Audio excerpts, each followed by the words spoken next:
sa inyo lahat. Ako po ay si Sir Kit ng Institute of Integrated Electrical Engineers ng Pilipinas.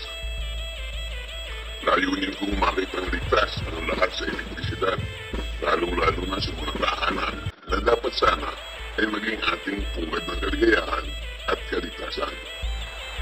Mahalaga ang ating pag-iwas sa mga sakuna na sa ng kuryente. Tiyakin po ninyong maayos ang ating sistema elektrikal at ang kaligtasan ng ating pamilya. Meron po akong mga tips para sa inyo, para sa wastong paggamit ng kuryente.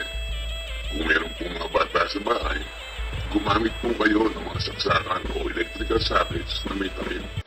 Maaari nating sabihin na maliit ang mga butas nito para sa daliri ng mga bata.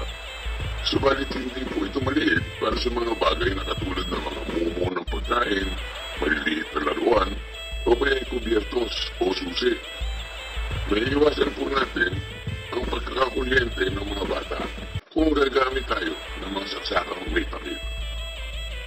Kung hahawak po kayo ng mga bagay na gumagamit ng kuryente, katulad ng plug o anumang appliances, siguruhin ninyong tuyo ang inyong mga kamay. Suriin din ninyo palagi ang mga plug at saksara ng inyong mga appliances. Tingnan ninyo kung may gasgas o pagkakatuklap. Kung meron, huwag po muna ninyo itong gamitin.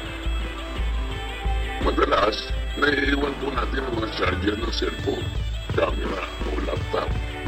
Siguruhin po natin bunutin ito pagkatapos gamitin.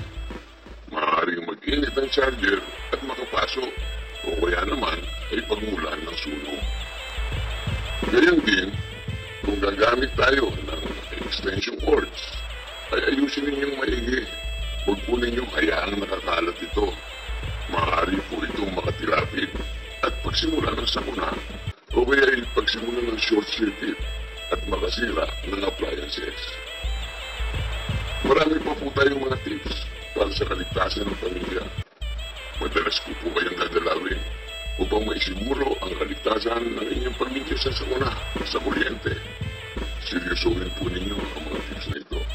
Maaari itong makapagligtas ng inyong buhay at buhay ng inyong buong pamilya. Maraming salamat po.